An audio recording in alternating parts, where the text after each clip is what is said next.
Wow, Elsie, you have a beautiful voice. Thank you. At age 16, you told your mom you were different, and she accepted you. Did she think that you were gay?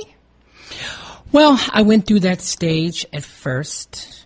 I floundered in that area, and I tried to, live as a gay man, and I just didn't fit into that because the stereotype that goes with that sometimes, even, when you're gay. Sometimes when you're really feminine or very flamboyant or more on the other side as opposed to not being more masculine or something like that, that's a different type of gay person as opposed to what you generally see, or even what a lot of gay men prefer, which is more masculine men. You see a lot of that a lot of times, and I know I'm stereotyping in a sense, but that's really what you see when you open a lot of gay magazines sometimes. More muscle, more muscle guys, more masculine. That's more in demand. Well, it's I guess it would be, fair to just say there's sort of all types out there, but really that wasn't your issue. No. Were you surprised that your mom accepted you? Whatever it was she thought, that you were gay, whatever it was? I was not surprised because she always knew.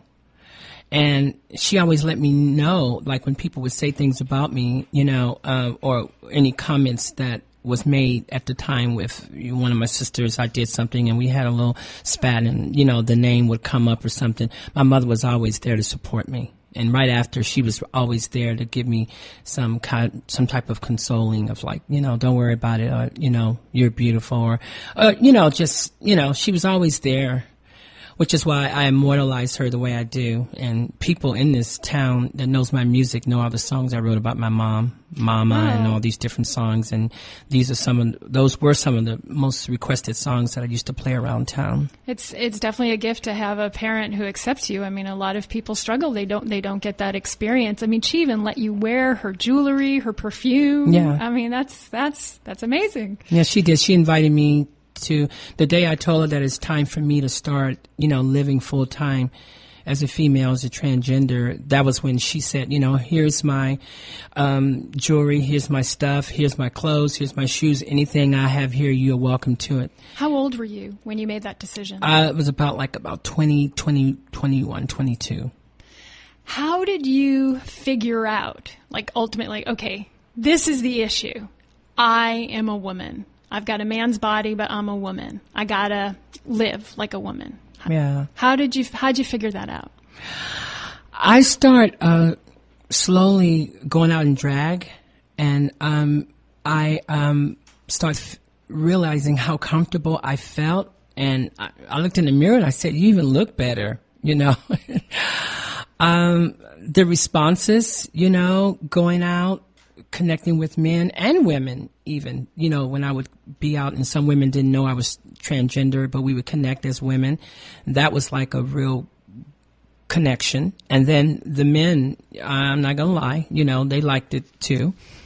And I just start to feel more comfortable that this is where I should be. I wasn't floundering. I wasn't putting on an act. I wasn't doing something that wasn't comfortable to me. And, I've been keeping it real like that ever since. Elsie, take us through your process of transitioning to a woman. My process has been, first of all, connecting with a group, which I had that group in San Francisco. The Tom Waddell Clinic was very supportive to me, and having a doctor and a psychiatrist to connect with you and work with you through your transitioning and reassignments, and also, taking the type of hormones that you need to take for whatever reasons or whatever purpose that wherever you are. So after changing how you dress, are hormones kind of the next step?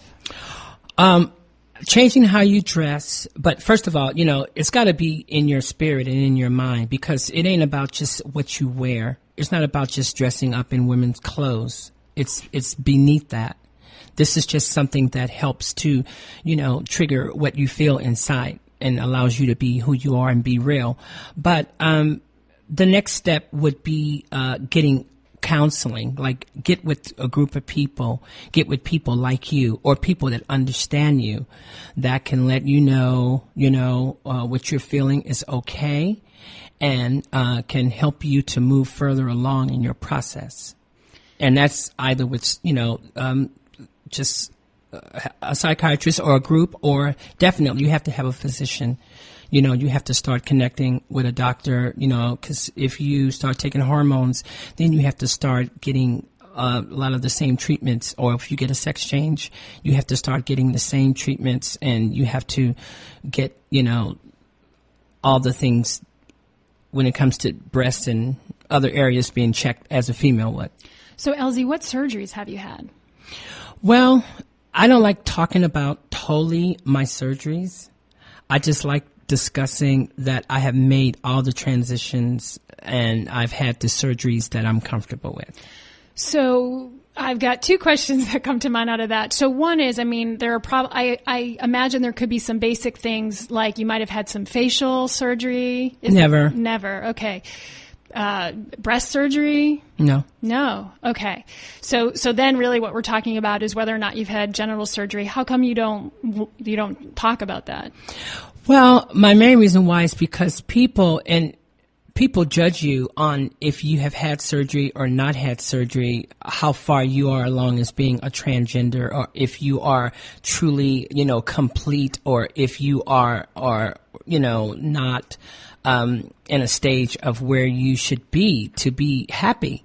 And that doesn't determine where a person is. I think people need to stop discussing those type of things out in the public. My surgery or not having a surgery is my business and my partner's business, or who I decide to share that with. People don't discuss that with straight people, what you do in the bed or what you wear or what kind of underwear you wear, or they don't discuss it with gays, how feminine are you or how butch are you, or if you're a lipstick lesbian or a butch lesbian. It doesn't determine if you are, to what extreme those things. How you identify. Yeah, and I think people need to stop treating transgenders that way. Okay. And I just feel that we need to have that respect. It's got to start somewhere. Okay. All right, Elsie, we're going to go ahead and take a break. Folks, you are listening to Interviews, and I'm Abigail Mankey. Please stay tuned. We'll be right back.